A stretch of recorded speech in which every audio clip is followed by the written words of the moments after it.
তৃণমূলে টাকার খেলা আর বিতর্কের মুখে এবার ক্ষমা চাইলেন তৃণমূল বিধায়ক মদন মিত্র। সুব্রত বক্সিকে চিঠি লিখে ক্ষমা চেয়েছেন তিনি, কিন্তু টাকা তুলছে কারা? এবার মদন মিত্রের নিশানায় আইপ্যাক। যেমনটা তিনি বলছেন, কেউ দিয়েছেন 25 লাখ তো কেউ দিয়েছেন 50 লাখ, কিন্তু তাও টিকিট পায়নি তারা।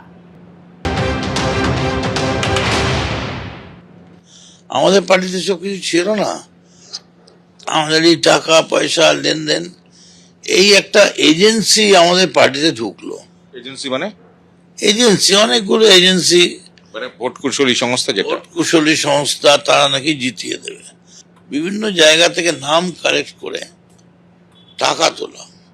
একটা জায়গায় 8টা নাম আছে, মানে এই ভোট কুশলী সংস্থা আইপ্যাক। একদম এরাই গোটাটা করেছে, এবং মমতা বন্দ্যোপাধ্যায়ের অজান্তে অনেক ইম্পর্টেন্ট ছেলে, নামি দামি ছেলে, তাদের কাছেও আমি শুনেছি তারা কেউ 25 লাখ, কেউ 50 লাখ দিয়েছে। কাকে দিয়েছে? এই ছেলেদের, এজেন্সির ছেলেদের। আইপ্যাকই হবে, আইপ্যাকই ছিল তখন। এবং তারা কেউ নমিনেশন পায়নি। লজ্জায় কাউকে বলতেও পারছে না, এত বড় বড় নাম তাদের। না, এই আইপ্যাক মানে মমতা। কোথায় মমতা বন্দ্যোপাধ্যায় বলেছেন যে তোমরা আইপ্যাকের হাতে টাকা দাও?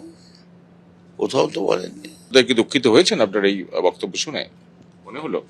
দেখুন, আমার তো উনি সেভাবে বলেননি, আর আমি অনেক ক্ষুদ্র তার কাছে, কিন্তু আমার কেন জানি না নিজের বিবেকের কাছে আমি দংশিত হচ্ছি যে অনেকে আমায় বলছে তোমার কথার মানেটা যেন মনে হচ্ছে মমতা বন্দ্যোপাধ্যায়কে আক্রমণ করছে।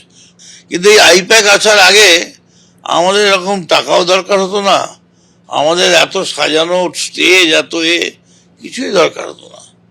যতবার জিতেছি, তাহলে মমতা যে 7বার জিতেছেন, তখন আইপ্যাক কোথায় ছিল? মমতা বন্দ্যোপাধ্যায়কে বাদ দিয়ে কোনো চক্রান্ত যদি হয়, মদন মিত্র কিন্তু চুপ করে বসে থাকবে না। যে দলনেত্রী মমতা বন্দ্যোপাধ্যায়, সেই দলই তো আইপ্যাককে এনেছে। এনেছে তো, সেই অর্থে আইপ্যাককে অভিষেকই এনেছে। মমতা ব্যানার্জি তাৎক্ষণিক একটা নিশ্চয়ই সাপোর্ট ছিল, কারণ দলের মঞ্চে তারা মিটিং করেছে। এখন মমতা ব্যানার্জি অন্য কনফিডেন্সের লোক, উড়িয়ে নিয়ে যাবে 4টা। এই প্রেক্ষাপটে অভিষেক বন্দ্যোপাধ্যায়ের ভূমিকা নিয়ে কি বলবেন? রাজ্য রাজনীতি বা তৃণমূলের অভ্যন্তরের প্রেক্ষাপটে আছে, কাজ করছে, যে যার মতো কাজ করছে। আমার মতো তো একটা ওই কুয়োর ব্যাংক নয়, কিন্তু এটা ঠিক হচ্ছে না। এইভাবে দলের মধ্যে খালি ফাঁসাও ফাঁসাও ফাঁসাও, একে ফাঁসাও ওকে ফাঁসাও, এই ফাঁসাতে ফাঁসাতেই 26 এসে যাবে। এই এ বললো, ও কি বললো, সে কি বললো। বেস্ট হচ্ছে প্রেসে কিছু না বলা। আমি সিদ্ধান্ত নিলাম, আজ সরস্বতী পুজো, আমি 1 মাস একদম মুখে ক্লিপ এঁটে থাকবো।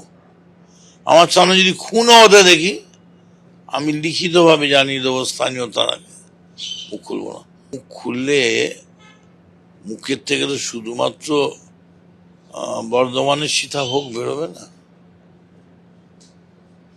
তাই না? মুখ খুললে কিছু তোমার মির্চ মশালা, কিছু ঝাল ফিশ ফ্রাই, সব রকমই বেরোবে। আমি অনুব্রতও হতে পারবো না, আবার আমি পরমব্রতও হতে পারবো না। তাড়াহুড়ো করে মমতাকে সরানো যাবে না। মানুষ নেবে না, মানুষ মমতার সঙ্গে।